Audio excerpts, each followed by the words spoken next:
Hello my dear students, नमस्कार, जय हिंद, वंदे मातरम। आज के इस वीडियो के अंदर हम लोग जो बात करने जा रहे हैं वो है हमारे पास में यहाँ पर ट्वेल्थ क्लास की जो इंपॉर्टेंट टॉपिक है। कई बार बच्चों के मेरे पास कमेंट आ रहे थे कि सर ट्वेल्थ के इंपॉर्टेंट टॉपिक बता दो जिससे हम एक महीने के अंदर इजीली पास हो सके, अच्छे मार्क्स स्कोर कर सके। तो देखो, जिन्होंने कुछ नहीं पढ़ा है ना, जिन्होंने अभी तक कुछ नहीं पढ़ा है, उनके लिए ये वाली क्लास होने वाली है, ये वाला वीडियो होने वाला है। उनको मैं मोस्ट इंपोर्टेंट टॉपिक बता रहा हूं। जो टॉपिक मैं यहां पर बता रहा हूं वो रामबाण टॉपिक है, मतलब जिनसे आपकी नैया पार लग सकती है। तो उस नैया को अपन पार लगाने के लिए आगे बढ़ते हैं। मतलब क्लास 12th के जो है हम लोग यहाँ पर 14 चैप्टर की बात करके चलेंगे। उसमें कौन कौन से इंपॉर्टेंट टॉपिक बन के चल रहे हैं बेटा, उनकी हम लोग यहाँ पर बात करके चल रहे हैं। ठीक है, वैसे आज 26 जनवरी है, जिसे हम लोग बोल सकते हैं गणतंत्र दिवस है, रिपब्लिक डे है। तो सबसे पहले तो आप सभी देशवासियों को और प्यारे प्यारे बच्चों को, ठीक है, इसकी बहुत बहुत बधाई हो। ठीक है, अब अपन टॉपिक को कंटिन्यू करके चलते हैं। जो अपना जो टॉपिक है वो आपको देखो पीछे एक थंबनेल नजर आ रही होगी बेटा जी, क्लास 12 फिजिक्स 100% एक्सपेक्टेड क्वेश्चन, ये जरूर करके जाना। ये जो आप लोग करके जाओगे तो इसके अंदर से मान के चलो, आरबीएससी वाले बच्चे हो चाहे सीबीएसई वाले बच्चे हो, देखो मास्टर प्लान है कि लास्ट के जो आपके पास में 15 दिन का टाइम बचा है। वैसे देखा जाए तो सीबीएसई वालों के पास टाइम बहुत कम है, लेकिन यदि अपन बात करें आरबीएससी के पास पूरा एक महीना बचा है। एक महीने का मतलब होता है 30 दिन। 30 दिन नहीं मेरे भाई, 30 रात भी होती है। तो 30 दिन और 30 रात को जोड़कर हमें यहां पर कुछ करके दिखाना है, जिसे हम लोग बोल सकते हैं 56 में से 56 हम लोग फोड़ के जाए, मतलब 56 आउट ऑफ 56 करके जाए आरबीएससी के अंदर। और सीबीएसई के अंदर हम लोग बात करके चले तो यहां पर हमें 70 आउट ऑफ 70 लेके आना है, या जिनकी अभी तक नैया डूबी हुई थी उनको हमें तराते हुए चलना है, पास करा के चलना है। ठीक है, तो आ जाओ एक बार हम लोग स्टार्ट करके चलते हैं। यहां पर इंपोर्टेंट टॉपिक 2025 फिजिक्स की हम लोग यहां पर बात कर रहे हैं। तो देखो, first of all chapter number 1 जो होने वाला है अपने पास में, यहां पर चैप्टर नंबर फर्स्ट की हम लोग यहां पर आपसे बात कर रहे हैं। अब जब चैप्टर नंबर 1 की अपन बात करके चल रहे हैं तो चैप्टर नंबर 1 में कौन कौन से टॉपिक हमारे पास इंपोर्टेंट बनते हैं, कैसे इंपोर्टेंट बनते हैं, तो देखो आ जाओ। जैसे हम लोग बात करके चले, यहां पर जो टॉपिक है, पहला टॉपिक है सिंपल। जो टॉपिक अपन बात करके चले वो है हमारे पास में, एक तो है गाउस लॉ, और गाउस लॉ के बाद में यदि मैं बात करके चलूं दूसरा जो टॉपिक है मेरे पास में, वो गाउस लॉ के बाद में जो बनता है आपके पास में कूलाम लॉ बनता है बेटा जी, कूलाम के नियम। इसका जो है यहां पर छोटा क्वेश्चन बन के चलता है, स्मॉल क्वेश्चन बन के चलेगा। ठीक है, छोटा सवाल बन के चलेगा। इसके बाद में यदि स्मॉल क्वेश्चन की मैं बात करके चलूं तो इलेक्ट्रिक फील्ड लाइन और उसकी प्रॉपर्टी की हम लोग यहां पर बात करते हैं। इलेक्ट्रिक फील्ड लाइन और इसकी प्रॉपर्टी, मतलब क्या क्या गुणधर्म है विद्युत क्षेत्र रेखाओं के, और विद्युत क्षेत्र रेखाएं एग्जैक्टली होती क्या है, हम लोग उसके बारे में बात कर रहे हैं। ठीक है, तीसरा जो हमारे पास आता है, थर्ड जो पॉइंट हमारे पास आता है वो आता है डाइपोल मोमेंट, यानी कि द्विध्रुव आघूर्ण, और उसकी डेफिनेशन और उसका फॉर्मूला और उसकी डायमेंशन। तो डाइपोल मोमेंट जो है, इलेक्ट्रिकल डाइपोल या इलेक्ट्रिक डाइपोल भी बोलते हैं अपन, मोमेंट जिसे अपन कहते हैं द्विध्रुव आघूर्ण, इसकी विमा, और यहां ध्यान रखना मेरे भाई डायमेंशन। ठीक है, अगली अपन बात करके चलते हैं, जो नेक्स्ट अपन बात करके चल रहे हैं इसी चैप्टर के अंदर से। देखो, एक तो है एक्सियल का डेरिवेशन। डेरिवेशन की यदि मैं बात करके चलूं, एक्सियल लाइन का डेरिवेशन हो गया। सेकंड, यदि इसके डेरिवेटिव पार्ट की बात करके चलूं, एक्सियल के बाद आता है हमारे पास इक्विटोरियल का डेरिवेशन, मतलब ये हो गया अक्षीय रेखा के लिए। ठीक है, ये अक्षीय रेखा के लिए हो गया। और बेटा ये वाला हो जाएगा हमारे पास में निरक्षीय रेखा के लिए, जिसे अपन यहां पर इक्वेटोरियल बोलते हैं। तो अक्षीय रेखा और निरक्षीय रेखा का मतलब समझ आ गया। अक्षीय रेखा कौन सी हुई, निरक्षीय रेखा कौन सी हुई। ठीक है, एक्सियल लाइन और इक्वेटोरियल लाइन। अब मैं बात करके चलता हूं यहां पर गाउस की जो एप्लीकेशन है, गाउस एप्लीकेशन की मैं बात करता हूं यहां पर आप लोगों से। गाउस एप्लीकेशन मतलब जो गाउस के आपके पास में यहां पर अनुप्रयोग हैं, गाउस के जो अनुप्रयोग है, गाउस की एप्लीकेशन है, उनमें से पेटेंट मार लेना, 100% बोल रहा हूं, 100% बोल रहा हूं, ध्यान रखना बेटा। 100% आपके पास में एक एप्लीकेशन आने वाली है। जैसे पहली एप्लीकेशन है इनफाइनाइट लेंथ वायर, अनंत लंबाई चालक तार, इनफाइनाइट लेंथ वायर, ठीक है। दूसरी जो एप्लीकेशन अपने को पड़ती है वो पड़ती है नॉन कंडक्टिंग शीट के लिए, हिंदी में अभी बता दूंगा मेरे भाई, परेशान मत हो। और तीसरी जो है वो पड़ती है मेरे भाई स्फेरिकल शेल, खोखला गोला, डिंग डिंग डिंग, खोखला गोला। पक्का बोल रहा हूं भाई, ये पढ़ जाना, एक सवाल बाहर नहीं आएगा, एक सवाल बाहर नहीं आएगा। सीबीएसई वालों के लिए एक न्यूमेरिकल बता रहा हूं, एक सीबीएसई वालों के लिए, सीबीएसई वाले जो स्टूडेंट है उनके एक न्यूमेरिकल बता रहा हूं। इस तरीके का एक बॉक्स बना हुआ है एनसीईआरटी के अंदर, ठीक है। वो न्यूमेरिकल कर लेना, इलेक्ट्रिक फील्ड से रिलेटेड न्यूमेरिकल है। सीबीएसई पेपर जो डिजाइन करके चलते हैं ना, जो बना के चलते हैं, उनका फेवरेट क्वेश्चन है ये, ठीक है, पहले चैप्टर के अंदर से। क्लियर है भाई लोग, यहां तक समझ आ गया बेटा। अगला चैप्टर नंबर सेकंड की हम लोग यहां पर बात करते हैं। चैप्टर नंबर सेकंड में कौन कौन से बनेंगे, देखो चैप्टर नंबर सेकंड से जो हमारे पास बनते हैं वो बनते हैं सबसे पहले पोटेंशियल और पोटेंशियल डिफरेंस की डेफिनेशन, पोटेंशियल डिफरेंस की डेफिनेशन हमारे पास में। दूसरा potential due two point charge, due two point charge, जिसे मैं यहां पर बोलूं बिंदु आवेश का विभव, ठीक है, बिंदु आवेश का विभव, या सॉरी, या हम लोग बात करके चले potential due to electric dipole, ठीक है। छोटा सवाल जो यहां पर बनता है आपके पास में, स्मॉल क्वेश्चन, वो है इक्विपोटेंशियल सरफेस, इक्विपोटेंशियल सरफेस जिसे हम लोग बोलते हैं समविभव पृष्ठ, और उसकी प्रॉपर्टीज बनती है। अगला जो है, जो नेक्स्ट बनेगा हमारे पास में यहां पर इक्विपोटेंशियल सरफेस के बाद में जो है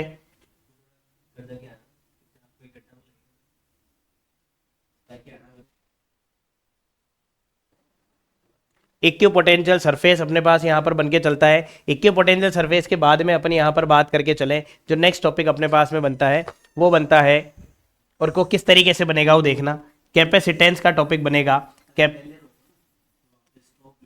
कैपेसिटेंस अपने पास में यहां पर बनता है जिसे अपन बोले धारिता, ठीक है। कैपेसिटेंस जो बनता है वो बनता है धारिता।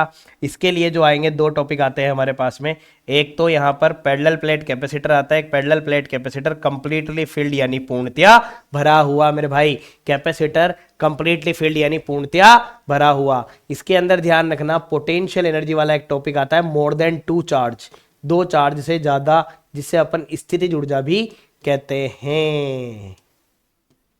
ये पढ़ लेना, पास हो जाओगे, नंबर आ जाएंगे।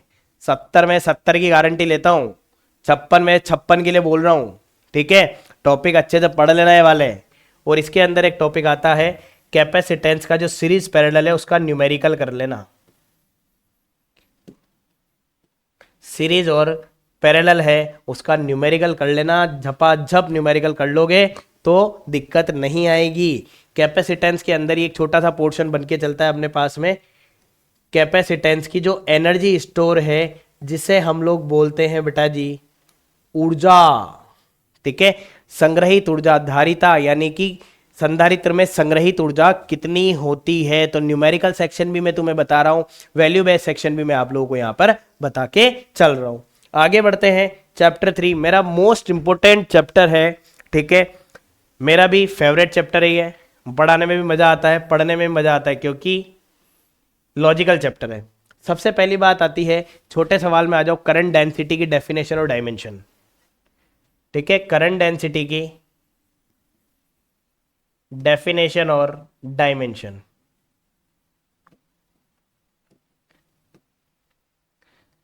तो प्यारे मेरे लाल बाल गोपाल, ये 3 चीज अपन यहां पर रीड करते हैं कि करंट डेंसिटी की डेफिनेशन, डायमेंशन और यूनिट ध्यान रखना। फिर बनती है, थोड़े बड़े क्वेश्चन में आते हैं, ड्रिफ्ट वेलोसिटी, अपवहन वेग भी हम लोग इसे कहते हैं। ड्रिफ्ट वेलोसिटी और आई और वीडी में रिलेशन, ठीक है, आई और वीडी में रिलेशन। उसके बाद यदि मैं बात करके चलूँ सेल का, सीरीज और पैरेलल कॉम्बिनेशन, ठीक है, सीरीज और पैरेलल कॉम्बिनेशन, क्योंकि सेल जो है वो मोस्ट इंपॉर्टेंट कंसेप्ट बनता है इसके अंदर। छोटे टॉपिक की मैं बात करके चलूँ, स्मॉल टॉपिक ऑफ अमाउंट की मैं बात करके चलूँ, तो बनता है ईएमएफ और पोटेंशियल डिफरेंस, दोनों में डेफिनेशन की हम लोग यहाँ पर बात करते हैं, विद्युत वाहक बल और यहाँ पर अपन बोले विद्युत विभवांतर। आगे बोले किरचॉफ लॉ, सॉरी,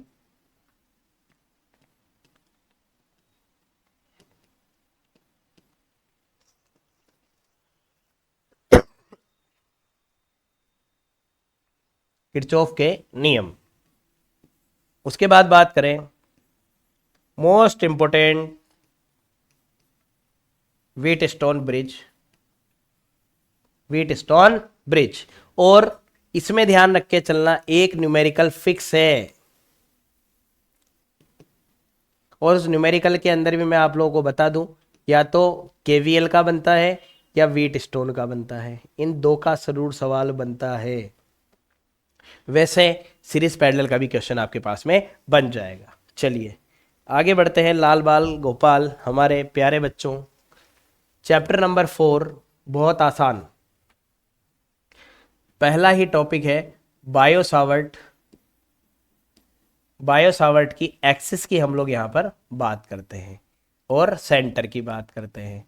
तो वैसे देखा जाए तो एक्सिस काफ़ी टाइम से आ रहा है, अक्षीय काफ़ी टाइम से आ रहा है, सेंटर यानी केंद्र वाला बायो सावर्ट के वृत्ताकार कुंडली का केंद्र यानी कि सर्कुलर कॉइल का सेंटर, ठीक है, ये नहीं आया, तो इस बार आने का चांस पूरा पूरा है। पिछली बार आरबीएससी 2024 के अंदर ये पूछा हुआ सवाल है, ठीक है बेटा।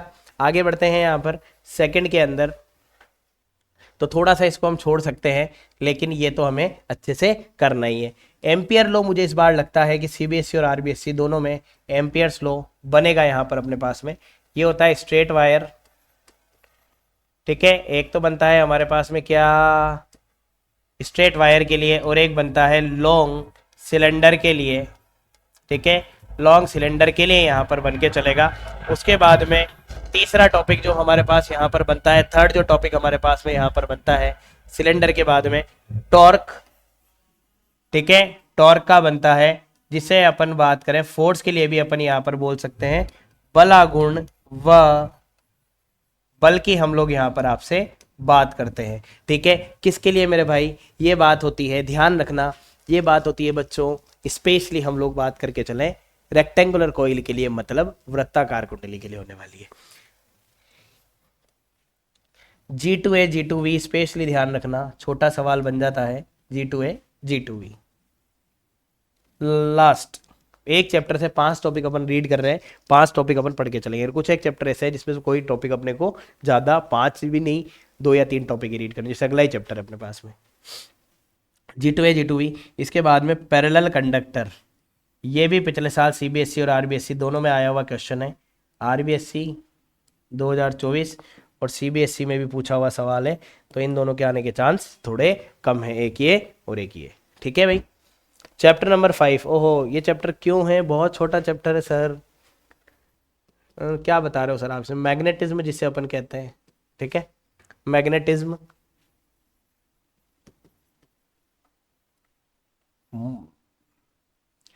डाया मैग्नेटिक, पैरा मैग्नेटिक और बेटा फेरो मैग्नेटिक में डिफरेंस पूछा जाता है अधिकतर, कई बार बोर्ड ने सवाल दिया है डाया पैरा और फेरो से रिलेटेड, ठीक। उसके बाद में यदि मैं बात करके चलूं डाया पैरा फेरो के बाद में और कौन सा बनता है अपने पास में, मैग्नेटिक डेफिनेशंस बनती है, कुछ टॉपिक से रिलेटेड डेफिनेशन है, जैसे इंटेंसिटी ऑफ मैग्नेटिज्म है, आई की है, एच की है, मैग्नेटाइजिंग फील्ड की है, काई की है, म्यू की है, म्यू आर की है, इन सब में म्यू नॉड रिलेशन, इन सब में क्या रिलेशन बनता है, क्या संबंध होता है, ठीक है, इन सब में क्या रिलेशन होता है। इसमें तो बात करते हैं डिफरेंस और एक्सप्लेनेशन की बात करते हैं अपन, ठीक है भाई। आगे यदि अपन बात करके चलें स्मॉल क्वेश्चन में, छोटे सवालों में, तो ज़्यादा दिक्कत नहीं होगी छोटे सवालों में। बार मैग्नेट की प्रॉपर्टी पढ़ सकते हैं, और फॉर्मूले पढ़ सकते हैं एक्सियल इक्वेटोरियल टॉर्क का, magnetic field due to axial line, equatorial line और टॉर्क का हम लोग फॉर्मूला पढ़ सकते हैं। ठीक है, तो 5 चैप्टर हमारे पास हो चुके हैं, 5 चैप्टर के अपने पास में हो चुके हैं कंप्लीट। छठे पे बढ़ते हैं, चैप्टर 6 ईएमआई इलेक्ट्रोमैग्नेटिक इंडक्शन। देखो चाहे आरबीएससी हो चाहे सीबीएसई हो, इनका एक फेवरेट क्वेश्चन है। ठीक है, थोड़ा सा वीडियो लंबा हो जाएगा लेकिन ये सारे टॉपिक ईमानदारी से ढंग से अटेंड होके देखना एक बार। ठीक है, ईएमआई अपने पास में है तो फेराडे लो, फेराडे के नियम, फेराडेज लो हो गया, एक इसमें लेंज लो हो गया, ये तो दो हमारे पास में हो गए। फिर बात आती है बेटा जी मोशनल ईएमएफ, गतिक विद्युत वाहक बल, और एक आता है मोशनल ईएमएफ के बाद में हम लोग यहां पर बात करके चले रोटेशनल ईएमएफ, जिसे अपन फॉर्मूला बोले तो BLV साइन थीटा और इधर half B omega L square. ठीक है भाई, अगला सेल्फ इंडक्टेंस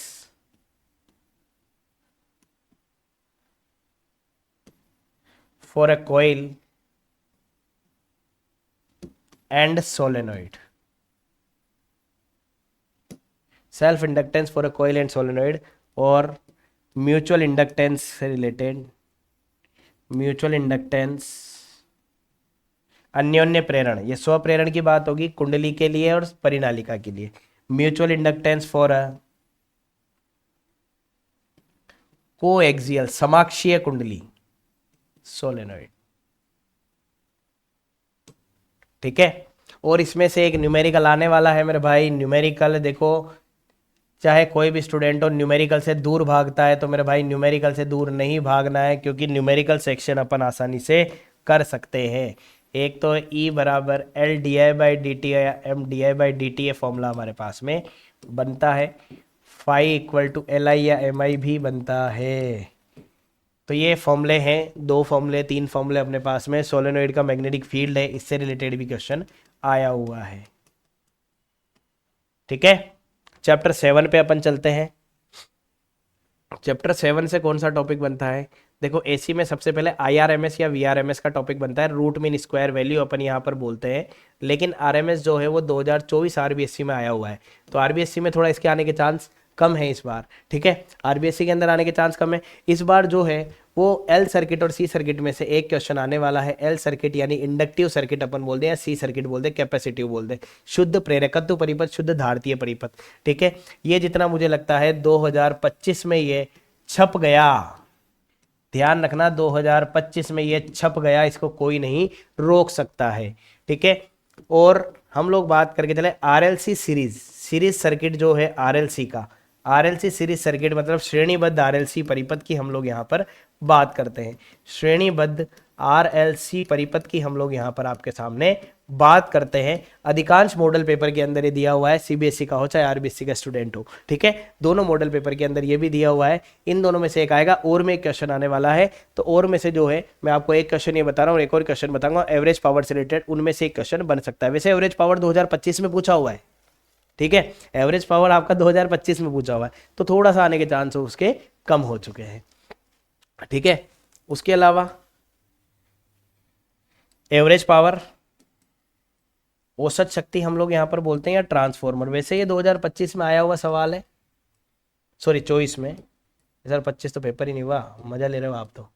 ठीक है, 2024 में आया हुआ सवाल है ट्रांसफॉर्मर। ट्रांसफॉर्मर क्या होता है, कैसे काम करता है, ये सारी चीज वर्किंग डेरिवेशन वगैरह सारी चीजें आपके पास अवेलेबल हो जाएगी। अगला chapter 10, sorry chapter 8। Chapter 8 Lallu chapter है, 2 नंबर का चैप्टर है सीबीएसई में, 3 नंबर का चैप्टर है ईएम वेव क्या होती है। तो ईएम वेव सबसे पहली बात चैप्टर का नेम है इलेक्ट्रोमैग्नेटिक वेव, विद्युत चुंबकीय तरंग हमारे पास में एग्जैक्टली है क्या, किस तरीके से इसको अपन लेके चल रहे हैं। तो सबसे पहली 2 ही तरीके रटने हैं इसकी, एक तो प्रॉपर्टीज ऑफ ईएम वेव, विद्युत चुंबकीय तरंग के गुण, डिस्प्लेसमेंट करंट इसके अंदर आपको रीड करना है, विस्थापन धारा जिसे अपन यहां पर बोलते हैं। ठीक है। और तीसरा जो इंपॉर्टेंट टॉपिक है हमारे पास में वो कौन सा होने वाला है बेटा, ध्यान दे लो एक बार, कौन सा अपने पास में होने वाला है डिस्प्लेसमेंट करंट के बाद में, तो इसे अपन बोले ईएम स्पेक्ट्रा कहते हैं। स्पेक्ट्रा मतलब होता है विद्युत चुंबकीय स्पेक्ट्रम। मतलब क्या मतलब होने वाला है इसका, ये 7 तरीके के हैं, जैसे radio wave, x ray, gamma ray, gamma किरण, ठीक है, इस तरीके से अपने पास में है। तो ये सारी चीजें अपने पास में यहाँ पर होने वाली है। इसकी वेवलेंथ कितनी होती है, फ्रीक्वेंसी कितनी होती है, आवृत्ति तरंग दे रही है, प्रोडक्शन किससे हो रहा है, ये सारी चीजों की प्रॉपर्टी अपने को देखनी है। अगला चैप्टर नंबर 9, जैसे अपन कहते हैं ना कि हम तो छोटे लोग हैं आप बड़े लोग हैं, वैसे इन चैप्टर्स में ये बड़ा चैप्टर है, ठीक है, क्योंकि इससे मेजर भी आना है और माइनर भी आना है, ठीक है बेटा। तो मेजर भी आना है, माइनर भी आना है, तो पहला ही टॉपिक अपन लेते हैं रिलेशन बिटवीन, एक डेरिवेशन आना है तो डेरिवेशन को तो अपन देख लें, बिटवीन एफ एंड आर। उसके बाद में अपने पास आता है एफ और आर के बाद में मिरर फॉर्मूला और लेंस, थोड़ा मिरर फॉर्मूले के चांस ज़्यादा है तो मिरर पे थोड़ा सा फोकस करना, और लेंस फॉर्मूला, जितना मुझे लगता है मिरर फॉर्मूले के चांस ज़्यादा लग रहे हैं। लेंस मेकर पिछले साल आया है बोर्ड में, आने के चांस थोड़े ख़त्म से हैं। रिफ्रैक्शन थ्रू स्फेरिकल सरफेस, मतलब होता है मेरे भाई गोलीय सतह से अपवर्तन। इसके थोड़े आने के चांस या तो ये बन रहा है या अपने पास में कंपाउंड माइक्रोस्कोप बन रहा है। प्रिज्म, इसके भी आने के चांस कम है, 2023 में पूछा हुआ है, ठीक है, प्रिज्म के आने के भी चांस कम है, 2023 में पूछा हुआ है। आगे बढ़ते हैं, कंपाउंड माइक्रोस्कोप थोड़ा सा लगता है कि हाँ भाई ये मेजर क्वेश्चन में बनता है, आने के चांस पूरे पूरे हैं, 2 पे मैंने एरो लगाए हैं। और उसके बाद में यदि बात करके चले तो एस्ट्रोनॉमिकल टेलीस्कोप, अपवर्ती दूरदर्शी, ठीक है, अपवर्ती दूरदर्शी। और थ्योरी के अंदर वैसे इसमें से एक न्यूमेरिकल भी आने वाला है, तो न्यूमेरिकल सेक्शन बता दूं, एक तो लेंस फॉर्मूला से रिलेटेड,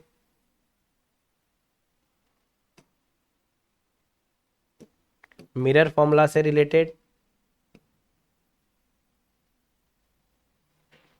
लेंस मेकर,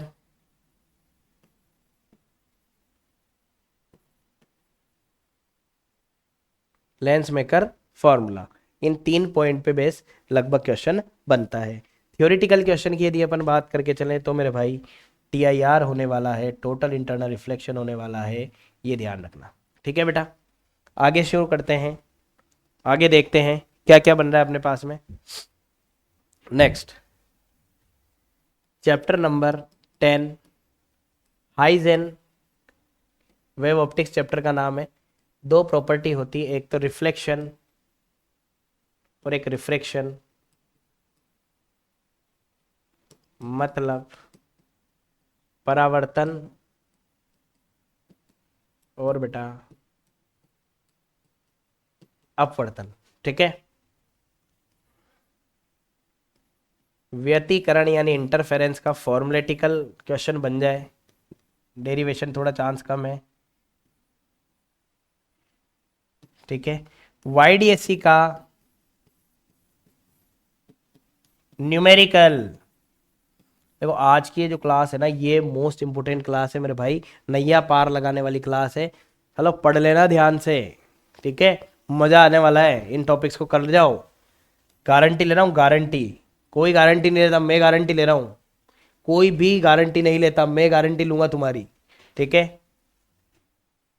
आ जाओ, फिर उसके बाद में यदि अपन बात करके चलो जो नेक्स्ट कंसेप्ट है अपने पास में वो कौन सा बन के चलता है YDSC के बाद में, वो बनता है पोलराइजेशन, ठीक है, जिसे अपन बोलते हैं ध्रुवण। इसमें ट्रांसवर्स नेचर वाला टॉपिक, अनुप्रस्थ प्रकृति वाला टॉपिक कैसे बनता है, ठीक है। चलिए आगे बढ़े, चैप्टर नंबर 11 पे बढ़ते हैं, चैप्टर 11 पे बढ़ते हैं। चैप्टर 11 में कौन कौन से टॉपिक हमारे पास में इंपॉर्टेंट होने वाले हैं। ड्यूल नेचर चैप्टर का नाम है, ड्यूल नेचर ऑफ मैटर, यानी कि जिसे अपन प्रकाश की द्वैत प्रकृति की बात करके चलते, पहला ही सवाल यहीं से बनता है, डी ब्रोगली हाइपोथेसिस। हाइपोथेसिस, ठीक है, डी ब्रोगली की परिकल्पना ड्यूल नेचर के लिए। अगला छोटी डेफिनेशन बनती है वर्क फंक्शन, जिसे अपन कहते हैं कार्य फलन। स्मॉल क्वेश्चन रहेगा, स्टॉपिंग पोटेंशियल।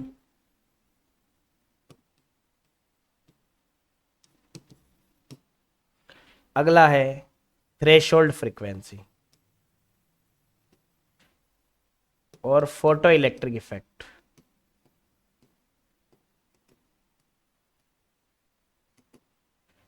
ठीक है, कार्य फलन, निरोधी विभव, देहली आवृत्ति, प्रकाश विद्युत प्रभाव। छोटा सवाल डेफिनेशन वाला क्वेश्चन।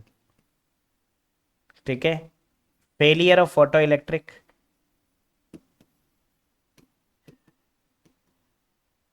क्या क्या इसके फेलियर बने, मतलब प्रकाश विद्युत प्रभाव के क्या क्या फेलियर हुए। और इस चैप्टर में से एक न्यूमेरिकल पक्का आने वाला है, ध्यान दे लेना। एक न्यूमेरिकल है फिक्स, और ये जो न्यूमेरिकल बनता है इसी में एक टॉपिक आता है आइंस्टीन फोटो इलेक्ट्रिक इक्वेशन, प्रकाश विद्युत समीकरण। ठीक है, या तो उससे बनता है या तुम्हारे पास में ध्यान रख के चलना वर्क फंक्शन से बनेगा। ठीक है भाई, क्लियर। चलिए आगे बढ़ते हैं, चैप्टर नंबर 12, अध्याय 12 पे 3 चैप्टर बाकी है आज के सेशन में, तीनों को एंड कर दे, धमाधम अपन एंड कर देंगे। रदरफोर्ड, सक्सेस और ड्रॉबैक, सफलता और असफलता रदरफोर्ड की। अगला अपन बात करके चले यहाँ पर निल्स बोर की पोस्टुलेट्स। पोस्टुलेट का पिछले साल भी क्वेश्चन था, इस बार भी क्वेश्चन आने का चांस है। और इसी के अंदर रेडियस यानी कि त्रिज्या, वेलोसिटी और एनर्जी, इन तीनों के डेरिवेशन, त्रिज्या, वेग व ऊर्जा का डेरिवेशन और पोस्टुलेट्स पे ध्यान दे लेना। अगला जो तुम्हारे पास में यहाँ पर बनता है लाइन स्पेक्ट्रा का छोटा सवाल,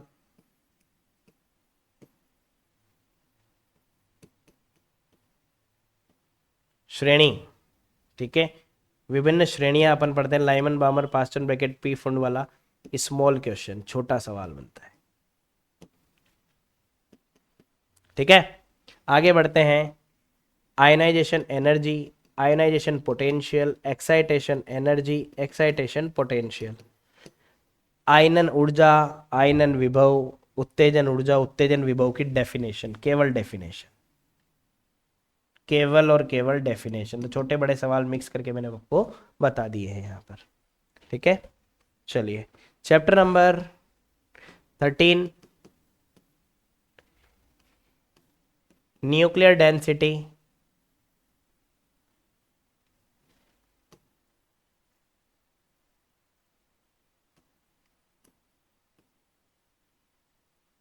नाभिक के घनत्व अपन जिसे कहते हैं।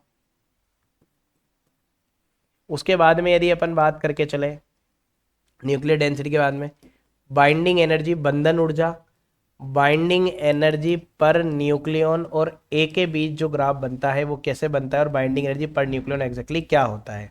छोटे सवाल में एक और बनता है मास डिके, और ध्यान रखना लाल बाल गोपालों, बाइंडिंग एनर्जी का न्यूमेरिकल भी बनता है। ये वाला वीडियो ज़्यादा से ज़्यादा दोस्तों में शेयर कर देना, क्योंकि इस वीडियो के अंदर जो है मैं सारे इंपॉर्टेंट टॉपिक बता रहा हूँ, जितने इंपॉर्टेंट टॉपिक फिजिक्स के अंदर बन सकते हैं। ठीक है, हर चैप्टर से 5 टॉपिक ही है, तो 14 पंजे 70 टॉपिक की अपन बात करें। ठीक है, ज़्यादा नहीं हुए तो अपन बोल सकते हैं सर किसी में आपने ज़्यादा भी लिखा है, तो बेटा किसी में कम भी हमने लिखे हैं। ठीक है, किसी में ज़्यादा लिखे ना तो किसी में कम भी लिखे हैं मेरे भाई, तो टेंशन फ्री रहना। ठीक है, मास डिके का न्यूमेरिकल। इधर आ जाओ, न्यूक्लियर फ्यूजन एंड फिजन, संलयन और विखंडन की हम लोग यहाँ पर बात कर रहे हैं। वैसे आप लोगों को पता है मैं लिख इंग्लिश में रहा हूँ पर बोल हिंदी में भी रहा हूँ। ठीक है, तो इंग्लिश और हिंदी दोनों का मिक्सअप अपने पास में चल रहा है। ठीक है भाई, कोई दिक्कत यहां तक आ रहा है समझ में? चलिए आगे बढ़ते हैं। ये हमारे पास में आज के सेशन का लास्ट चैप्टर है, अंतिम चैप्टर है। तो चैप्टर नंबर हमारे पास है 14, जिसे अपन सेमीकंडक्टर भी कहते हैं। ये भी मेरा एक फेवरेट चैप्टर है। AC, alternating current, current electricity chapter number 3 और लास्ट है चैप्टर नंबर 14 सेमीकंडक्टर। ये तीनों मेरे most of the favourite chapter रहे हैं बेटा जी, ठीक है। तो आइए इन चैप्टर्स को एक बार देखते हैं। लास्ट चैप्टर जो अपना है, सबसे पहली बात आती है कंडक्टर, सेमीकंडक्टर, इंसुलेटर में डिफरेंस, चालक, अर्धचालक और कुचालक में अंतर, एंड सेमीकंडक्टर में डिफरेंस। तो इनमें जो अंतर है वो कौन कैसे बता सकते हैं, डिफरेंस किस तरीके से बताया जाता है, इसका एक क्वेश्चन बन के चलता है। वैसे ये 2024 में आया हुआ क्वेश्चन है, तो इसलिए इसके आने के चांस थोड़े कम है बेटा, ठीक है। अब आगे बढ़ते हैं। पी टाइप, एन टाइप में डिफरेंस, इंट्रिंसिक एक्सट्रिंसिक में डिफरेंस, नेज और अपद्रव्य, इंट्रिंसिक और एक्सट्रिंसिक में डिफरेंस, नेज और अपद्रव्य अर्धचालकों में अंतर, पी टाइप, एन टाइप में डिफरेंस, डिफरेंस क्या होता है, कैसे बनते हैं, ये आपको बताना है, ठीक है भाई। पी एन जंक्शन डायोड में V I characteristics forward and reverse याद रखना, ठीक है, क्लियर है। और हाफ वेव रेक्टिफायर इंपोर्टेंट बनता है। दोनों में से इस चैप्टर से एक नंबर में एक डायग्राम वाला क्वेश्चन पूछता है, तो वो डायग्राम भी आपको तैयार रखना है। फुल वेव रेक्टिफायर में से थोड़ा सा इंपॉर्टेंट कम बता रहा हूँ, क्योंकि फुल वेव रेक्टिफायर पिछले साल ही आया है, 2024 भी आया, 2023 भी आया, तो थोड़ा सा चांस उसका आने का कम है। तो ज़्यादा अपने पास में बनता है हाफ वेव रेक्टिफायर।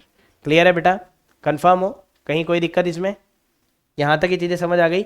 वैसे लिखना चाहो तो आप लोग लिख लो फुल वेव रेक्टिफायर, कि सर अब डिजाइन बना ही दिए तो एक टॉपिक और बढ़ा दो ना, क्या फ़र्क पड़ेगा हमारे, इतना पढ़ रहे हैं तो इतना और सही, ठीक है। तो लगभग ये एक एक चैप्टर से 5 या 6 टॉपिक अपन ने उठाए हैं। तो देखो कई चैप्टर से, ठीक है, इससे इससे यहाँ पर 1 2 ये स्मॉल क्वेश्चन है, ये आपके पास न्यूमेरिकल है, ये 2 क्वेश्चन है, तो एग्जैक्टली 1 2 और 3 ही टॉपिक अपने पास में यहाँ पर बनते हैं, ठीक है। क्लियर है, कंफर्म हो, ध्यान रह जाएगा बेटा। तो इस सारे चैप्टर के मैंने आपको चैप्टर वाइज इंपॉर्टेंट मैं आप लोगों को बता चुका हूँ कि एग्जैक्टली क्वेश्चन कौन कौन से बनते हैं, ठीक, क्लियर है। और जो आगे वाले जो नेक्स्ट सेशन रहेंगे उसके अंदर अपन बात करके चलेंगे आरबीएससी के और सीबीएसई के मॉडल पेपर अपन यहाँ पर सॉल्व करेंगे। क्लियर है बेटा यहाँ तक। आप आई थिंक आप लोगों को आज के सेशन के टॉपिक जो हैं इंपॉर्टेंट, जो टॉपिक अपने पास बन रहे हैं फिजिक्स के अंदर, जो आपकी नैया को पार लगा सकते हैं, मतलब जो आपकी डूबती नाव है इधर इधर, ठीक है, तो उसको क्या कर सकते हैं, बिल्कुल सीधा तैरा सकते हैं, ठीक है बेटा। क्लियर है यहाँ तक, ओके। जय हिंद, जय भारत, राम राम साहब, वंदे मातरम, जय श्री श्याम।